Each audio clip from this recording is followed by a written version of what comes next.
Thanks to Aura for supporting our show. Go to aura.com/protection for a 14-day trial, plus a check of your data to see if your personal information has been leaked online. All for free.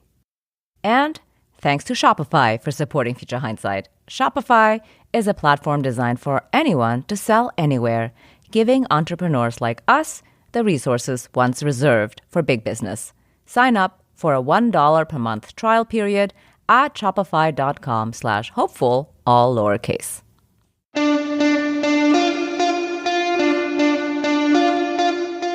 Welcome to Future Hindsight, a podcast that takes big ideas about civic life and democracy and turns them into action items for you and me. I'm Mila and Waj.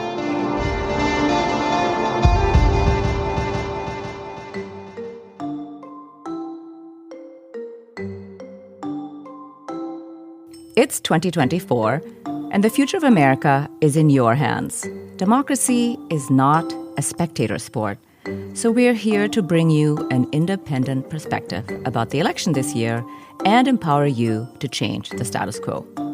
Our guest today is Wajahat Ali. He is a Daily Beast columnist, co-host of the Democracy-ish podcast, and senior fellow at the Western States Center.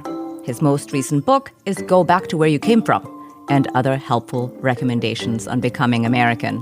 Welcome back, Waj. We had you on the show a couple years back, and I'm so delighted to talk to you again. It means you like me. That's right. Or you were desperate. Maybe both. So thank you so much for joining us again. It's really a pleasure. This conversation is going to air the week before July 4th, and you and I are both non-white Americans from Muslim backgrounds.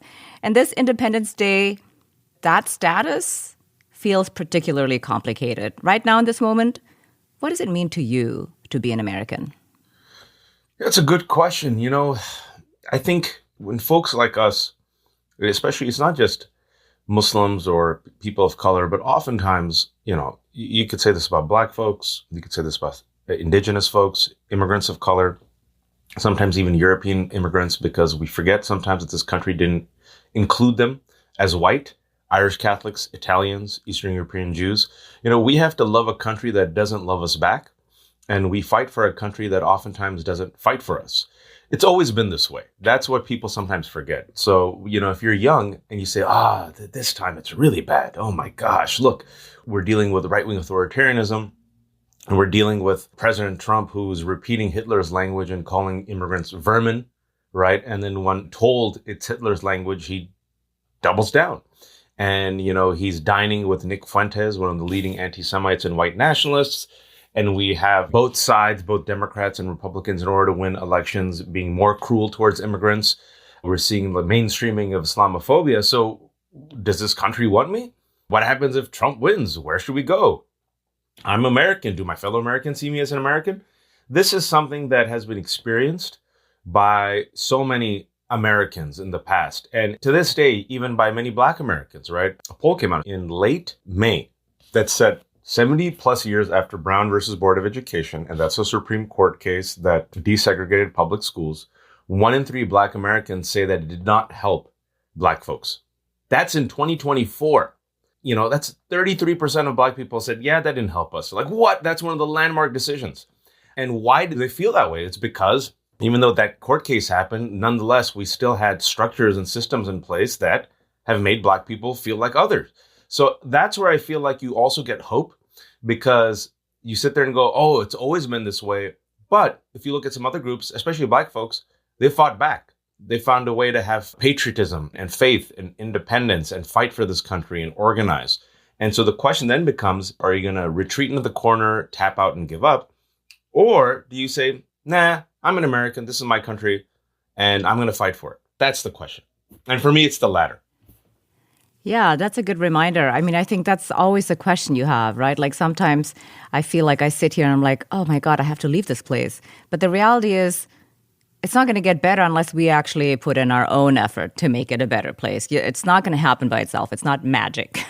You know, it's both hopeful and disheartening, because doing the work sometimes feels like, what else could I be doing? You know, especially watching television, maybe watching a terrible movie on Netflix, eating Cheetos, relaxing. You can do a lot more, but eating Cheetos. Eating Cheetos, indeed. Well, so the one certainty in life is change. And I feel like when I first came here in the 1980s, I was in a lot of white spaces and I was a novelty. And now it's honestly quite rare to be in a place that's primarily white. In general, I feel more comfortable not to be white in this moment, to be me. But I'm never sure how much that is experience, having been here a long time and being older and caring less about what other people think.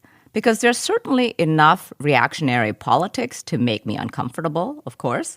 I can't gauge how far along we are on the path to a truly multiracial democracy. This is a giant sweeping question now, but I'm interested in your experience. Have there been moments where you've thought, we're getting there? That's a good question. For me, again, putting it in the arc of U.S. history, when we see pushback to change. So, for example, the first Black president, followed by Donald Trump, one of the most racist presidents of our lifetime, right? A small effort in America for performative diversity, equity, inclusivity lasted about a year and a half. And now we're banning books in history books and literally firing DEI staff everywhere. Women moving forward towards progress. And then a Supreme Court comes and says, no, we're going to take you back. We're going to take you back 40 years. If you're a student of U.S. history, if you're an optimist, you'll say for every 2 steps forward, there's been 1 step back. If you're a pessimist, you say for every 1 step forward, there's been 2 steps back. This is part and parcel of America. Every single time a marginalized group, women, Black people, immigrants of color, LGBTQ, workers have made progress to achieve the American dream and to force America to be as it portrays itself, you have seen the forces often of white supremacy chokehold us back. This is nothing new. So this is not to say you can't be disappointed, you can't be shocked, you can't be angry. But for me, the rise of Trump after Obama was inevitable. You saw the signs. Because a large part of America said, how could this be? We are being, wait for it, replaced. It's not economic anxiety. It was actually, all the studies show, cultural anxiety. And when you dig deeper, the feeling is that these people are replacing us. This is no longer our country. This isn't our Norman Rockwell painting. Why is Wajahat and Mila there? And so for you and me, right, and I might make an assumption, we've been here for a while. I've been born and raised here. You came in the 80s. When we went into those spaces, right, and we were lucky to be, let's say in the privileged spaces, oftentimes you and I were the darkest person in the room. The board was pretty much all white with maybe like 2 white women. Now you fast forward and the board is, let's say there's 10 people. There's 6 white folks, a Mila, a Wajahat, a Black woman, and a Latino. Now for us, us 4, we're like, yay, we're the first ones, progress, look, it's more representative of the world. For some white folks, they're like, these 4 people have come and replaced us. We're becoming extinct. So if you really sit back, and even if you go to like 1915, there was this movie that came out that was the Titanic and Avatar of its day called Birth of a Nation. It is one of the most influential movies in U.S. history based upon the writings of a white nationalist. That whole movie was about white fear against liberation, emancipation of Black people. And the heroes of that movie, Mila, are the KKK, who rescue a white woman from being raped and they reclaim their glory. And that movie was aired in the White House. Woodrow Wilson loved that movie. So these themes are nothing new. You have a choice. You tap out, you become cynical and apathetic, or you say, I got to do something, and I'm part of a global movement, and I'm a part of U.S. history in which my ancestors had to go through the same stuff. So what am I going to do? That's the question to me. So what are you going to do? What are you doing? I mean, I know that you're writing and all this, but in your mind, what is maybe the most impactful thing that you're doing now? Well, in answering your question, you did say something that I also want to include in this conversation, because it's not so easy. Like last week I had this conversation with my wife. I'm like, hey, Trump might win. And if Trump wins, MAGA is going to go after me. And we got 3 kids. Have you thought about what we do? Where do we go? She goes, oh, crap. Yeah. Canada? I don't know. So we're simultaneously having that conversation, just thinking about it, because I think it's smart. But at the same time, what I try to do is, number 1, I try to be aware. Number 2, I try to always have my moral compass. Number 3, who am I? I'm nobody. And that's the question that most people say. I'm nobody. Who am I? What can I do? And I truly feel everyone has some superpower. Everyone has something. empathy and kindness is a superpower. Listening is a superpower, right? And so suppose you're sitting there listening to this podcast and you're like, I'm not like you. I don't have a podcast. I don't write for, the Daily Beast, or I don't have contacts at the New York Times. I'm not on television. I'm just like, I stay at home. I'm a housewife, right? I'm a dad who takes care of his kids. I think you could do a lot. I think if you choose to be aware about what's happening around in your community, if you choose to be intentional and you choose to act, you can be a powerful change agent. Number one, in your family, model a type of rhetoric and behavior that influences your kids. Congratulations. Now you just impacted the next generation. Number two, in your local community, run for school board. This right-wing authoritarian movement is aggressively going after city councils and school boards, right? They're going like by district. It's a very deliberate strategy. But we've seen, Mila, that when a local community steps up, guess what? They push them back, strengthen numbers, even in some red states, right? People are like, you're going after LGBTQ kids, you're going after Black kids, you're going after our books, enough. And so, those people who are saving that school board or running for office, building this multicultural coalition where like someone from the synagogue reaches out from someone from the mosque or to the church and creates these mini Avengers. You might sit there and go, well, I'm not saving the universe. No, but you are impacting the lives of your children and your local community. That's huge, in my opinion. Mm-hmm. And imagine if that multiplies across America. Now you have strongholds that resist authoritarianism. Yeah, for sure. That's true. Well, we just mentioned that Trump might win this election, and the general election, of course, just now, a few months away. There are already many polls and many pollsters, though. Polls. They would caution, however, against taking them too seriously until after all of the conventions are finished. So super soon at this point. But I do think that whatever we have seen is telling us that this will not be a slam dunk for either candidate. And I often think about Jay Rosen's frame for journalists to think about not the odds, but the stakes. What would you say are the stakes in this election? Democracy. And the reason why I say that is like very convenient and helpful Bond villains. The GOP is telling you exactly what they will do if Trump wins. And I want to stress this, and I feel like it should be on the news every single day. There is a document called Project 2025, which is endorsed by 80 leading conservative organizations and institutions, where they have said this is the battle plan for the day that Trump gets into office.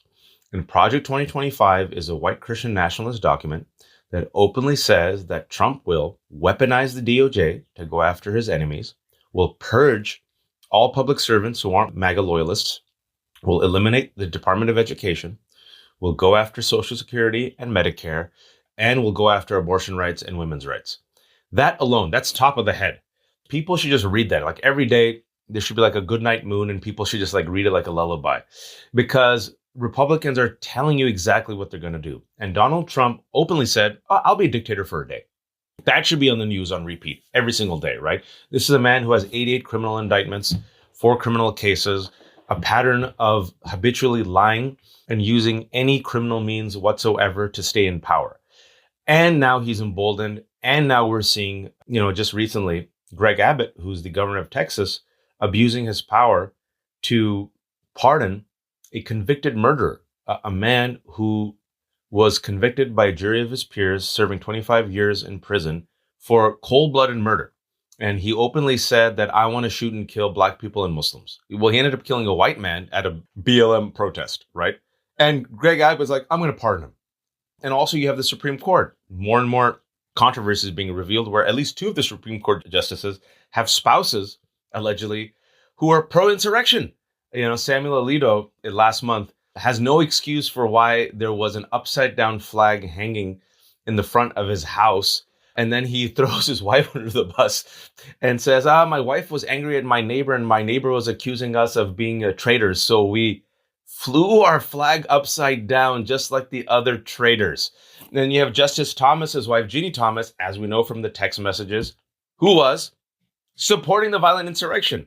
So it's one of those situations where if you value democracy, you have to realize that democracy is at the ballot and there's no both sides here. And this is where we could criticize Biden. Progressives get angry at me. I'm like, yeah, criticize Biden. But at least with Democrats, you will see an attempt to fight for democracy. On the other side, we're seeing a cult of Trump. And it's so cultish now, Mila, that during his New York hush money trial, about a dozen Republican elected officials, including the Speaker of the House, Mike Johnson, Gates, Bobart, and others, left their job, went to New York, dressed up like Trump, like minions with a cheap red tie, and then echoed his talking points to attack the case because he didn't want to violate the gag order. And the funny thing is their constituents want them to do this. That's what we're dealing with, a cult. People are like, well, aren't their constituents angry? Like, shouldn't they be in Colorado and Florida, like, doing work? And they're like, no. Go support Trump. Right. Yeah, it's and totally... dress like him as well. I know the thing with the ties was really out there. There's so many things you said just now. One of the things that I was thinking as you were talking about Justice Alito, that whole thing with the flag, that happened in 2021, but we're only hearing about it today, right. today. I mean, in 2024, good right? 3 years later, correct. 3 years later, what happened? Why was that not reported in real time? Because that would have been way more, first of all, inflammatory, but also much more illuminating for what's really happening on the Supreme Court. Like, how did we allow this to happen? I kind of feel like, the mainstream media is really not doing us any favors in this. But of all the things that you have now listed, so many, which one of those stakes are highest on the list for you personally? It's all connected. I feel like if Trump wins, he is the head of the authoritarian movement, the head of the cult. And occupying the executive office, being the commander-in-chief, he will be the most powerful man on earth. And we also saw, and I think this should be in the news more and more, in April, I believe, when his attorney was making the case in front of the Supreme Court, what did his defense attorney say? The president could be immune from even assassinating his enemies. And they're like, excuse me? Yeah, the president has immunity. He could even order his enemies to be killed and shouldn't be prosecuted. This is how they think, Mila. Mm-hmm. They're telling you exactly how they think. And Trump is telling you that he's going to get vengeance. He's telling you that he's going to come in and he's going to go after all of his enemies. So out of all of that, and all of it's connected because it's part of a right-wing authoritarian movement, to me, Trump winning is the scariest. Mm-hmm. He can't win. America is a country of amnesiacs who have the attention span of gnats. We just forget. And, Steve Bannon said, his strategy is a correct strategy. I hate giving him credit. You have to flood the zone with shit. That's what he said. He said, I'm not worried about Democrats. The enemy is the media. And so if you don't inform Americans, they forget, which is also a failure of Democrats. You have to literally connect the dots and nonstop repeat the messaging, which is what right wing is very good at. 24/7. They'll jump on CRT. It'll be for 1 month CRT. Yes. So this is where 6 months out, I think Democrats are taking it for granted. Like, most Americans have no idea what Project 2025 is. Polled, most Americans had no idea that Donald Trump said he'd be a dictator for a day. Right. Yes. During the trial, this is what I said. If Donald Trump is using Republicans as his surrogates, where the hell are the Democrats? I know, right? I don't really understand. I do a press conference right across the street. Yes. And I tell people, this is what's happening. This is why you should care. This is a pattern of illegality. This person wanted to interfere in the election. This is one of 88 indictments. He said he'd be a dictator for a day. Nothing. And so when Republicans sit there and go, just a sex scandal, most Americans say, this is just a sex scandal. It's not. Right. Well, tell us, for the benefit of the listener, what is it beyond the sex scandal? Just to make it plenty clear. Yes, to make it plenty clear, what it shows is a pattern of illegality and pressure, and Donald Trump using and abusing his power to interfere in our election process, right? Specifically, well, how does the affair with Stormy Daniels, how'd you connect the dots there? First and foremost, this man who's the avatar of white Christian nationalism openly had an affair with an adult film star. Number one.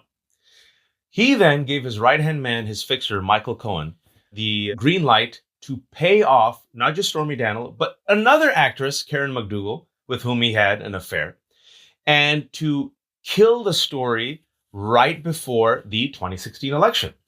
He enlisted David Pecker, the head of National Enquirer, in this scheme. It was a catch and kill thing. So David Pecker would pay off these women and then sit on the story, so no one else would get the story. Donald Trump promised to pay back Michael Cohen, right? Kind of stiffed him, but nonetheless cooked the books and used money to pay him off. But it was a type of campaign finance violation, a crime. It hid the true purpose of the money where it came from, what it was used for. And by the way, people go to jail for that.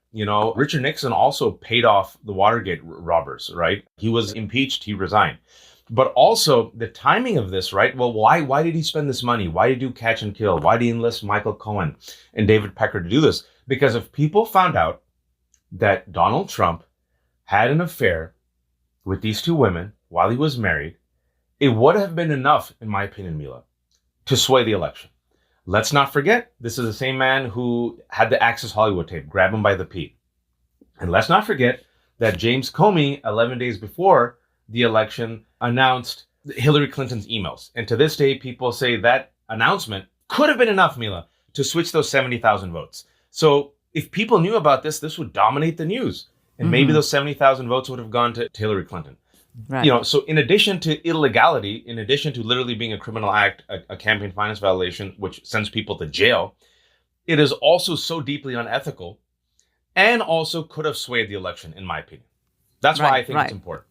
Correct. That is exactly why it's important. But I think nobody gives you all this context because when you see the headlines, all you hear is the hush money trial, right? But they don't connect the dots in the headline. And that's one of the reasons people don't pay attention. They're like, whatever, Stormy Daniels, moving on. It's 2024. This happened so long ago. There Who you cares? go. Yeah, sex thing. Okay, we know he's a pervert. We know he's a vulgarian. Wait, didn't Bill Clinton also do it? Hush money. Right. They literally just say, he had sex with an adult film star. Who cares? Yes. That's it. Yes.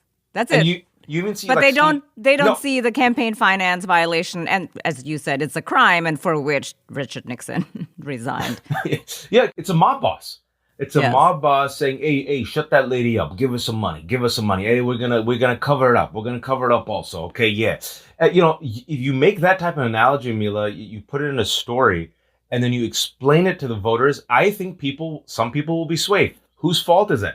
And Democrats will say it's the fault of the New York Times. Well, sure, but you know what you're dealing with, a both sides media that has failed. It's your fault. Yes. And you know what? Democrats need to talk about that. Yeah, and the reason why we love ourselves some Michelle Obama, but I disagree with her. She said, when they go low, we go high. Nope. You take out their legs and you put them in a submission, and it's a perfectly legal MMA move. And this is the failure. Democrats, to this, they're like, we don't want to appear that we're meddling. They'll accuse us of meddling. They accuse you of being child pedophiles. Like, you can't win them over. Do you see what I'm saying? Yeah, That's totally, my frustration. Totally. Yeah, I share your frustration.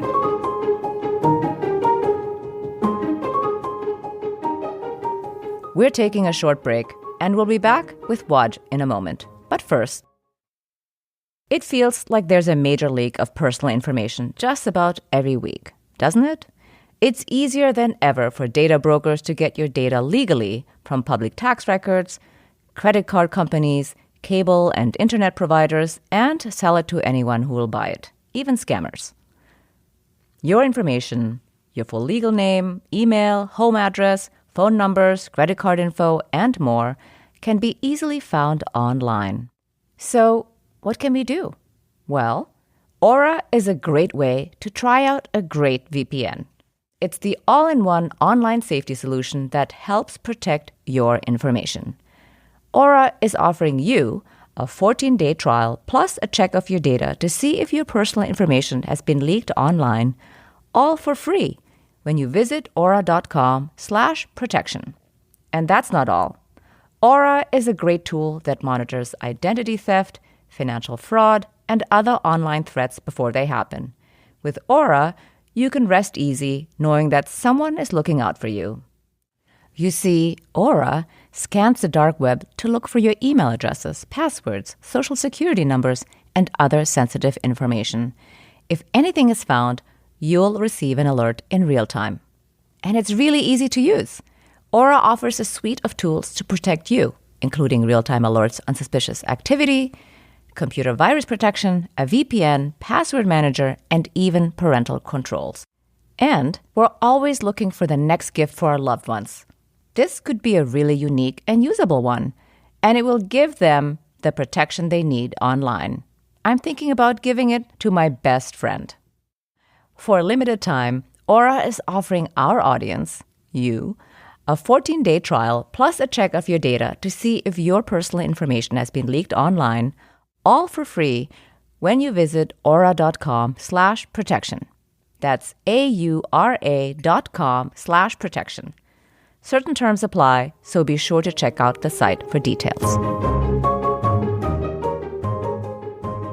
We also want to share about a podcast we think you'll enjoy called Make Me Smart. AI is making waves in every field it touches. President Biden is now on TikTok, and the election draws closer each day. With so much going on in the world, it is hard to keep up with it all, let me tell you. Hi, I'm Kai Rizdal, the co-host of Make Me Smart. It's a podcast from Marketplace. And every weekday, Kimberly Adams and I break down the latest in business and the economy with short daily episodes to make it easy for you to stay in the know. Listen to Make Me Smart wherever you get your podcasts.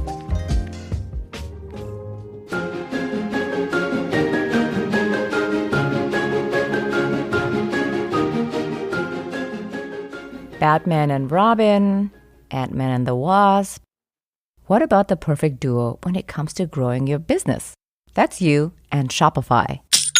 Shopify is the global commerce platform that helps you sell at every stage of your business. From the launch your online shop stage to the first real-life store stage, all the way to the did we just hit 1 million orders stage? Shopify is there to help you grow. Whether you're selling handcrafted hand towels or offering oud candles, Shopify helps you sell everywhere. You heard that right. From their all-in-one e-commerce platform to their in-person POS system, wherever and whatever you're selling, Shopify has got you covered. Shopify also helps you turn browsers into buyers with the internet's best converting checkout, 36% better on average compared to other leading commerce platforms. Sell more with less effort. Thanks to Shopify Magic, your AI-powered all-star. Shopify powers 10% of all e-commerce in the U.S. It's the global force behind Brooklinen, Rothy's, and Allbirds, and millions of other entrepreneurs of every size across 175 countries. Plus, Shopify's award-winning help is there to support your success every step of the way. Because businesses that grow, grow with Shopify. No matter how big you want to grow, Shopify gives you everything you need to take control and take your business to the next level. And that is what I love about Shopify. Sign up for a $1 per month trial period at shopify.com/hopeful, all lowercase. Go to shopify.com/hopeful now to grow your business, no matter what stage you're in. Shopify.com/hopeful. And now, let's return to my conversation with Wajahat Ali. So the presidential debate is tonight, June 27th. And in a way, I think we know what to expect, right? We know what's going to happen tonight in some sense. But what are you going to be looking out for? So I'm old enough to remember the last debate, which was a cluster F, because Donald Trump just interrupted. And it actually didn't help him because he just, he seemed like just a vulgarian and boorish. And the optics of it actually helped Biden. Biden is not a strong debater, in addition to his stutter, which he has under control. But if you let him talk, he inevitably just does gaffes. So I'm curious to see if Donald Trump has learned. I don't think he has learned anything. He doesn't seem to have learned anything in his nearly 70 years of life. I think Joe Biden should attack. I think Joe Biden should do a compare and contrast. What Democrats have not done is, Trump is bad. Okay, but what are you doing? If he simply goes line item by line item, and what I would like to see is abortion. Donald, you took credit for the Supreme Court that took away abortion rights. I, meanwhile, want to advance women's rights, right? Put him on the spot. Donald, what did you mean when you said you want to be a dictator for a day? Donald, I've condemned anti-Semitism robustly. Why did you sit with Nick Fuentes? Donald, you sit there and talk about Hunter Biden and my this and that. I'm not the one with 88 criminal indictments. So the compare and contrast is what I want to see from Biden. I want to see some life, some passion, some fight. And I also want to see the overarching theme that Democrats are for restoring and advancing your freedoms, and Trump and Republicans are taking it away. We're for you reading books, they're for book bans. We're for diversity, they're against diversity. We're for history, they're against history. We're for black voting rights, they're against voting rights. We're for democracy, they're for an insurrection. The problem, though, Mila, is I believe you have two weak moderators, Dana Bash and Jake Tapper, who are now part of an increasingly vanilla CNN that operates in a both sides silo. So my fear is that already by doing this debate, Biden is at a disadvantage because they'll take all of Trump's anti-Semitism, which is a lot, and distill it to one question, and then both sides it and ask Biden 4 questions about college protesters. Yes, I think you're right. Well, so speaking of college protesters in this moment, there is an idea, of course, that most people of color are Democrats and by extension pro-Biden, but the coalition of voters on the left has splintered very deeply about Biden's support for the Israeli siege on Gaza, right? These college protests. What are you hearing in your network of family and friends on this topic vis-a-vis the election? You know, Danielle and I, Danielle is my co-host of Democracyation. We had joined your podcast, I think, a year ago. We have been warning Democrats for months. We said, you are ignoring young people, you're ignoring Muslim and Arabs, and you're ignoring an increasing multi-faith and multiracial coalition that is against this war. They're not going to forget. They're going to get pissed off. The Democratic establishment, I could tell you I'm in Virginia and I have friends in the administration and friends who are 1 degree away from it. They didn't listen. They listened instead to their donors. And they instead listened to the establishment, which oftentimes, as you know, skews white, old, and wealthy. And they're like, no one's going to care. You saw the uncommitted vote in Michigan. They're like, okay, fine, we'll lose Michigan. You saw it in Wisconsin. You saw it in Minnesota. You see the protests spreading across colleges. You see them in high school. You've seen the heavy-handed approach of unleashing law enforcement to crush them, right? Yes. You've seen Joe Biden repeatedly bear-hugging Netanyahu, sending him aid and money. Netanyahu, in turn, who was openly wants Trump to win, humiliating Biden. On the daily. Yeah, on a daily basis. Biden says he wants a 2-state solution. Netanyahu comes back the next day and says, no 2-state solution. Biden says, we can't have a settlement expansion. Israel announces 3,400 new settlements in the West Bank. Biden says we can't have civilian deaths. Israel kills the World Central Kitchen staff. And Netanyahu says, well, this happens in war. Biden decides to pause one shipment of arms. And Netanyahu says, well, we're alone in this war. And we're not vassals of the United States. And meanwhile, everyone else is like, okay, can you give back billions of dollars in weapons? And a report showed that a majority of Biden's 900,000 plus donors are cheerleading his pro-Israel stance, right? That this is the policy that they want. At what cost, Mila? And so this is what Danielle and I were trying to warn. I kept writing about this. I said, there's going to come to a point where people say, I'm done. And the reason why they're going to say that is due to morals and ethics. They're like, I cannot vote for someone who I believe is committing a genocide or complicit in committing a genocide. Now, look at the polls. As of right now, a majority of Biden voters, anywhere from 50 to 57%, I think 57%, if not higher, is the correct one because that was the last YouGov poll, think that Israel is committing a genocide. Let's sit with that for a second. Mm-hmm. That's a lot. A majority of Biden voters think that Israel is committing a genocide. G word.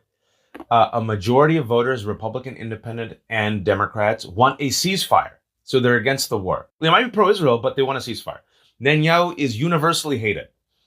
And I can tell you now, to answer your question, I am trying to convince people within my networks, not just Muslims and Arabs. It's black folks, it's young folks, it's progressives. Everything we talked about the first half hour, I said, I get it. Hold your nose, still vote for Biden. And they said, I can't do it. They saw images out of Rafah. I had a friend, non-Arab, non-Muslim, texted me. He said, I see these dead babies in Rafah. I can't do it. I can't vote for this guy. I'll vote down ballot. Yeah. That's a very sophisticated take, by the way. I just want to make that clear. Not to vote at the top of the ticket, but still vote down ballot. And I can't. And I just can't do it because, whenever I say this, all these other Biden supporters and Democrat supporters that mock me and ridicule me and get angry at me. You're the problem. You're the one criticizing Biden. I'm like, first of all, I'm not in a cult. Our public officials are servants, not our kings. I praise them when they do good stuff, and you push them. You push them to do better. And if I'm warning you, I'm telling you what's happening. And they're like, you're just so critical. Voila, Mila. Voila. Mm-hmm. You have 5-6 months left. Yeah. And I still don't think they see it. I'm really worried about what's going to happen at the DNC.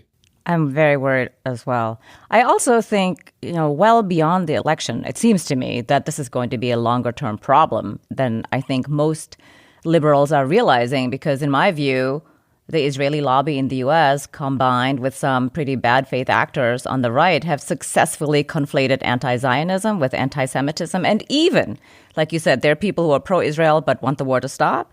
And attacks on Muslim Americans and Islamophobia at the same time has been downplayed by the media, really rendering one group of Americans more important than another. Tell me if I'm wrong. You're not wrong. Anti-Semitism has been weaponized by bad faith actors to attack anti-war protesters, anyone who espouses pro-Palestinian sentiment, and as a larger extension of the war against both diversity and education. I'll give you one example. Claudine Gay, former Harvard president, first black president of Harvard. Elise Stefanik, a Republican leader, I think number 3 in the Republican ladder, has a history of anti-Semitism. She spent her own campaign money to promote the white supremacist, anti-Semitic, replacement theory, conspiracy, after it had already radicalized terrorists to commit violence against Jews. But she decided, that's where my base is at, I'm going to promote that. She cares so much about Jews, Mila, that she promoted an anti-Semitic conspiracy theory. She cares so much about Jews that when asked to condemn Donald Trump for dining with one of the leading anti-Semites, she refuses to condemn it.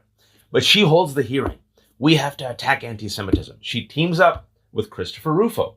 Christopher Rufo is a right-wing activist and agitator who weaponized the attack on CRT, openly admitted it. There's profiles on this. He tweets his plan out, literally tweets his plan out, teamed up with Claudine Gay and Bill Ackman, the billionaire, who wanted to shut down any anti-Israel sentiment, and they attacked Claudine Gay. After they got Claudine Gay, you know what Elise Stefanik and Christopher Rufo said? We have our first scalp. Then they went after every other president. So they went after Colombia. The Colombia president says, I saw what happened to Claudine Gay. No, that's not going to happen to me. Let me obey in advance and bend the knee. And let me crush these overwhelmingly nonviolent students, according to law enforcement that was unleashed on them. They say, yeah, they were nonviolent. And then you saw the media fail, where the discomfort of a few people outweighs an actual genocide or a collective punishment. And you see people in the media like Dana Bash, who got just ridiculed for, I don't know if you saw her segment, where it was like, oh my God, I can't believe this straight reporter did a weekend segment, 10 minutes, essentially laundering what seemed like IDF talking points and promoting this narrative, right? You should see it. It trended for 2 days. And so you are absolutely correct, is that media, and I think corporate media and politicians who don't care really about Jews and Muslims and anti-Semitism are weaponizing anti-Semitism to attack the protesters, attack diversity initiatives, attack liberals, and also attack public education. Meanwhile, this conflict has been exploited by actual white supremacists who are doing a divide and conquer against Muslims, Arabs, and Jews, right? So you saw that in UCLA.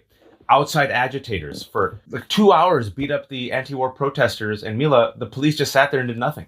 Yes, they just stood by. Yeah, they stood by. 4 people got injured. You saw people bleeding from the head, and you're sitting there like, these people are throwing fireworks in there. They're beating them up. Why is the police not doing anything? And then you saw Bill Ackman and Jerry Seinfeld's wife apparently gave money to the counter-protesters. And some of these counter-protesters were outside bad faith actors. We heard nothing about that, barely anything. I mean, think about it. Mm-hmm. Barely anything about that violence. But we hear a lot about these really dangerous, overwhelmingly peaceful anti-war protesters. And furthermore, you try to defame these protesters by calling them Hamas, Hezbollah. Jonathan Greenblatt of the ADL, without any proof, called them Hamas and Hezbollah. You're calling them anti-Semite. But the problem here, Mila, is this. Many of these protests are led by Jewish Americans who are saying not in our name. Faculty members who are saying not in our name. And when you actually talk to them, what do you mean by not in our name? No war, no genocide, no occupation. So it is a massive failure of corporate media, Mila. And you're seeing the weaponization by bad faith actors of anti-Semitism. And furthermore, the downplaying of actual violence against the anti-war protesters. And I want to remind your viewers here, when you're looking at actual violence, who was killed? A 6-year-old Palestinian boy, Wadia. Who was stabbed? His mom. Who was shot? 3 Palestinian American students, one of them who's paralyzed. Who's getting canceled, really? Asna Tabassum, this brilliant Muslim hijabi girl from USC. Instead of having her speak, they just canceled the entire commencement. Who's being beat up? These anti-war protesters, that the former head of Jewish studies at Dartmouth, this 60-plus-year-old woman who got pummeled, this middle-aged white woman professor at Emory. Last thing I want to say is you sit there and the way the weaponized, militarized RoboCop police is unleashed on students.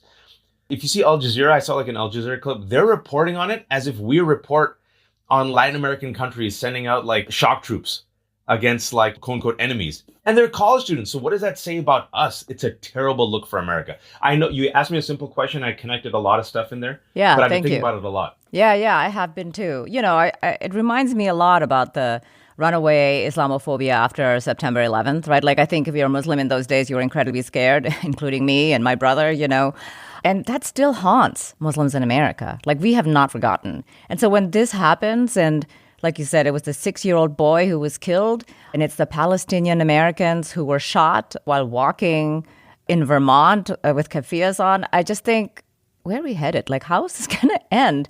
But I want to connect back to the campus protests. Clearly, we both agree here that the fallout is going to stretch well beyond 2024. And the liberal and the academic institutions that are being torn apart now by calling police and brutalizing students. What do you think is the effect on free speech in America, that vaunted value that we have? Vaunted. It should be clear that the alleged First Amendment freedom fighters, the alleged advocates of free speech who say that they're part of the right-wing movement, who are against safe spaces, against political correctness, who don't care about your feelings, only care about facts. The same group that somewhat criticized the Nazis who marched in Charlottesville, and the next day a Nazi actually killed an anti-white protester, Heather Heyer, by driving his car through the crowd. They said, well, words aren't weapons. That same group, ironically, right now, is not defending the college students and anti-war protesters who are following in the footsteps of college protesters against the Vietnam War, who are following in the footsteps of the college protesters against South African apartheid, and who are following in the footsteps of my generation who protest the war on terror. Mila, interesting. These people have been so vocal against cancel culture, and yet they are canceling everyone. It's almost as if they do not care about free speech and the First Amendment. It's almost as if they have weaponized free speech to attack their enemies. Free speech for me, none for thee. Civility for me, none for thee. Safe spaces for me, none for thee. That is the MAGA model. And I hope it is becoming more and more clear that they do not care about freedom. They want freedom for themselves to do anything they want, which means mocking us, ridiculing us, shooting us, killing us, beating us up. And if we dare say no, no, no, they're going to put us in our place. I hope people finally see it. Yeah, I don't know if they are. I mean, I think everybody lives in their news silos and they just have these mutually reaffirming messages and they just believe one thing and they can't see another point of view, let alone change their minds. Like it's not even being served to them with the algorithms. But here's a question about the campaign again, because even as we're talking here about the long-term freedom of speech and clearly not having freedom of speech, it's pretty hard to think beyond the election this year. So how do you think about democracy when it feels as though there are only bad choices between Trump and Biden? Like, where does it leave the voters? Yeah, I mean, that's where we're at. I mean, you're connecting it because so many of these folks, if it wasn't even Gaza, in addition to Gaza, they're like, this is my choice. My God, 78-year-old Bulgarian with 4 criminal cases and an 81-year-old man who's complicit in a genocide who doesn't seem he's capable of changing. 2 old white men who are the faces of establishment and power and are removed from the grievances and rage and passion of a multiracial, multi-faith youth. So do you blame young people? I don't blame young people. And some people who are saying like we have to punish the system, I get where they're coming from. If we vote for a third party, if we don't vote, then it will break or weaken the stranglehold that these 2 parties have over us, right? Because people feel hijacked. You're basically saying, I have no choice. Because that's what Democrats have always sold people of color. That's what they're selling Muslims and Arabs, Yes. when it comes to Gaza. Hey, you want us or the other guy? The other guy's worse. I'm like, you're not going to win over people this way, Democrats. And they still Yes. haven't learned. You can't shame people into voting for you. And people, if they feel like they're being hijacked, they're going to say, well, F you. And a lot of voters feel like they're hijacked. They're pretty much saying, hey, you got two choices. Me, who hates you, and the other guy who wants to kill you. So who do you want? The guy who hates you or the guy who wants to kill you? And you're like, shit, man, I guess I want to live. So I'll just go for the guy who hates me and maybe tolerates me. That's a lot of people of color feel, right? Or Democrats without a POC coalition, especially black voters, they're not going to win. But once you guys get into power, you still cater to rich whites and the grievance of white people who will never vote for you. Yeah. Right? That's right. Yeah, and right. I mean, let's be honest. But then you always expect us to all right, darkies, come on, co-vote. It's either us or them. You like your democracy? Come on now.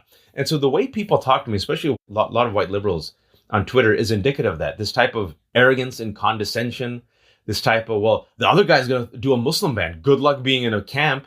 And I'm like, that's not how you win over people. Trust me, we are aware. We live through it.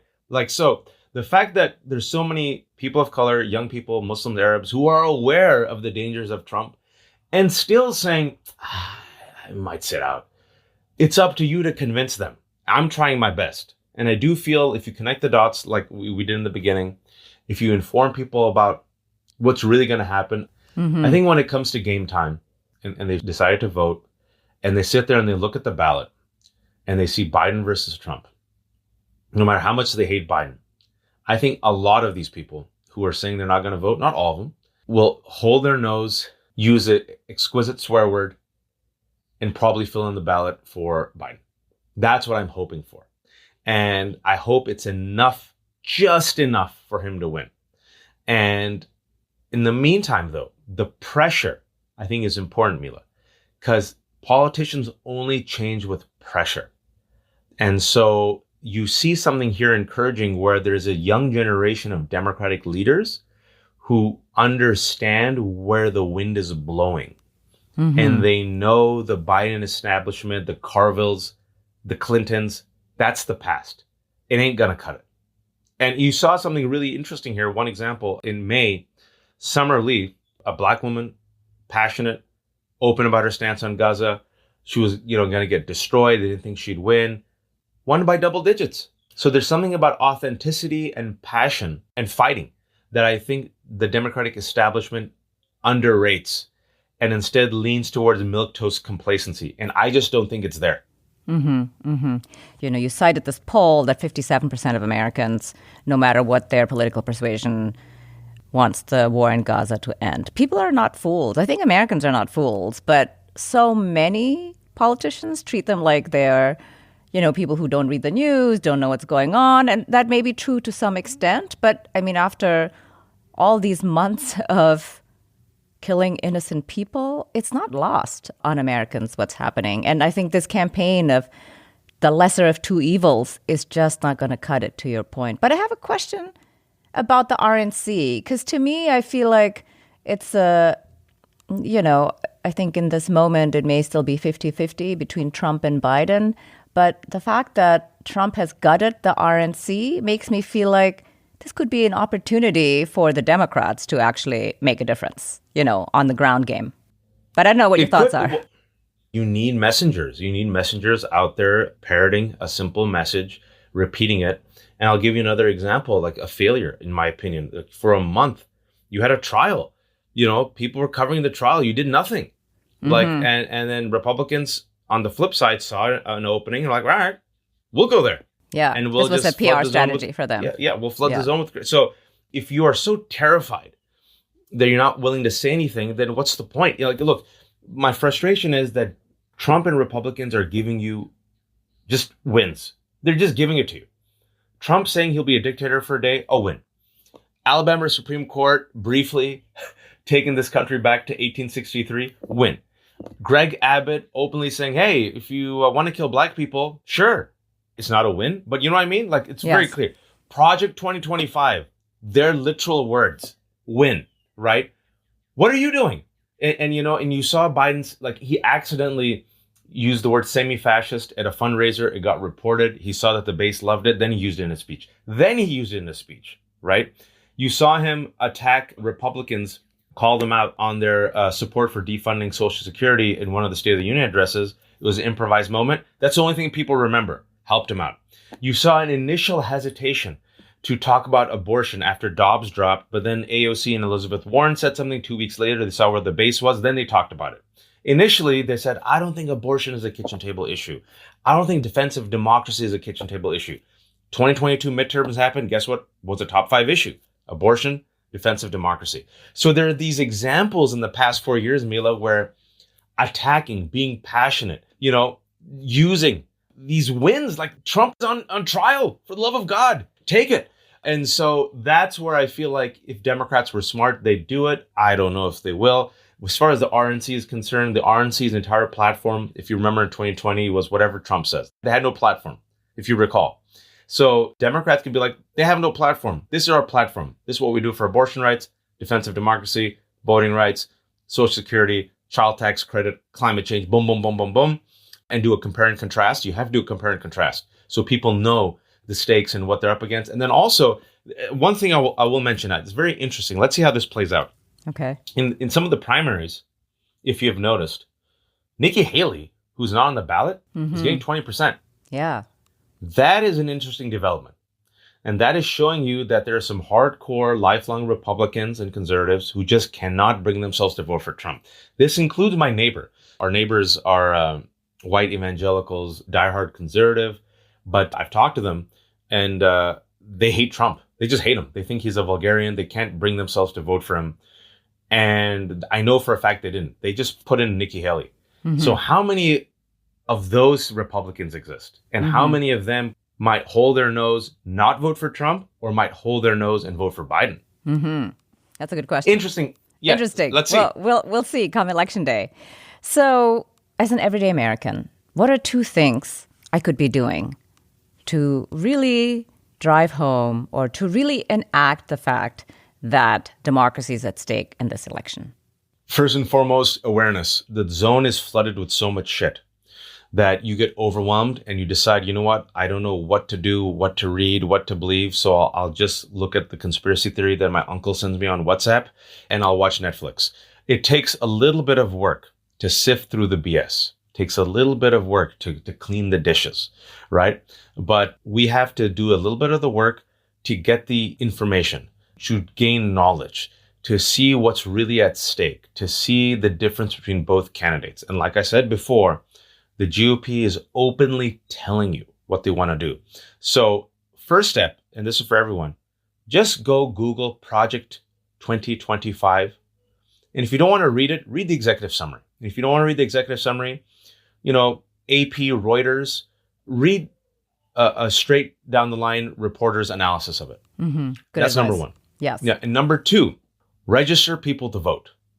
Because this election, especially when it comes to battleground states, is going to come down to a few 100,000 votes. And if you register people to vote, and if you have these conversations with your family members, connecting the dots, I can tell you that I was able to win over 2 people, 2 young folks in their 20s, apathetic, said both sides are the same. And I listened to them. And then I did a compare and contrast. And I did what if? And I said, let's suppose Trump wins, suppose Biden wins. And then the next day, because we were at some retreat, and the next day, both of them came up to me and like, I hate to admit it, but you were right. so Success. So have these conversations with your loved ones, your family members and friends, and register to them to vote. And don't give up on people. 5 months is a long time. And these are 2 things anyone can do. Anyone can do. And you might say it doesn't make a difference, but just multiply it. Like Biden won Georgia by 11,000 votes. It's going to come down to that, folks. It's going to come down to 6 states. That's it. Right. Yes, totally agree. This is all good advice. Waj, here's my last question. Looking into the future, what makes you hopeful? It's a very good question. Everyone's searching for hope. People are so overwhelmed in what they feel like are utterly hopeless times. They're just grasping for anything, any life vest, to keep them anchored and tethered, right, to something that is moving forward. For me, it's always been my kids. I've lived a good life. I'm 43 years old, survived some near-death experiences, have had money, have had lost money, went through the ringer. So I've had a good life. But my kids are these really cute caramel mocha skinned kids with multisyllabic names. And they're just good-hearted children whose friends are Ethiopian Christians and El Salvadorans and Mexicans and white Christians. And my house is the house where there's an average of 6 children a day. So I have to go to Costco and buy multiple boxes of potato chips. And I think they're going to last a month. It lasts 2 days because kids are monsters, right? But I just see the way they care for each other and they play with each other. And I'm like, that's America. That's what America is. That's the promise of America. So for my kids and their generation, I cannot afford to be cynical and apathetic. That's why I have to do what I can to, at the very least, build a better future, or at the very, very least, build a better community, a local community. And so, that generation's capacity for kindness and that generation's capacity for empathy and that generation's capacity just to be aware, right? Because they're overwhelmed with so much information. And the last thing I'll say is, they're teaching us, they're teaching my generation about gender and sexual orientation. This is still new for people in my age, right? We have to update our software. So but you see how they're just dad, just whatever, man. They go by they, them pronouns, not a big deal. They're non-binary gender. It's fine. Okay. Anyway, let's go play. And you're oh, so this young generation, they're not phased. So you sit there and go, that's fascinating. They can still teach me. And so for their sake, in the future that inshallah they will inherit, it behooves us to at the very least try. And the kids will be all right. And if you don't believe me, look at these kids out there risking arrest. And they say we're doing it because we're for human rights, we're for justice, and we're against a war. And it reminds me of when we were young, that's what we were saying. So I don't know, when you're an old man and you see the young kids doing something, it kind of gives you a twinkle in the eye. You're oh, look at those kids. Yeah. Oh, maybe there is hope for the future. Indeed. Indeed there is. Thank you very much, Waj, for joining us on Future Hindsight. It was really a pleasure to have you on the show. Thank you. Anytime. Wajahat Ali is a Daily Beast columnist, co-host of the Democracy-ish podcast, and senior fellow at the Western States Center. His most recent book is Go Back to Where You Came From, and other helpful recommendations on becoming American.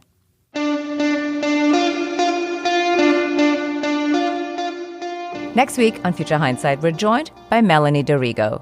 She's the executive director of the Campaign for New York Health, which aims to win universal single-payer healthcare for all New Yorkers. The state of healthcare in the United States is severely broken.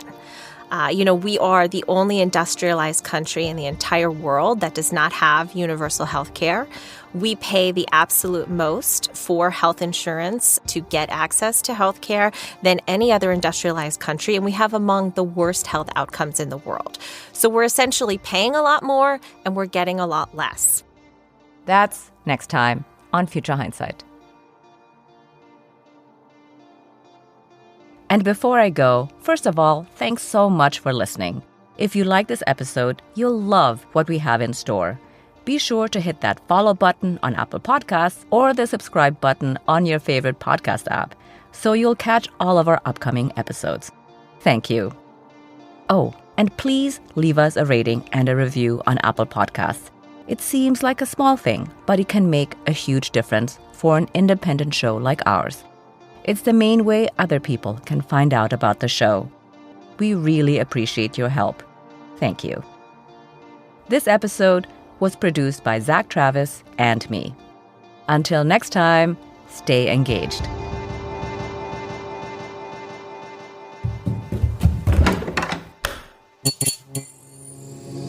This podcast is part of the Democracy Group,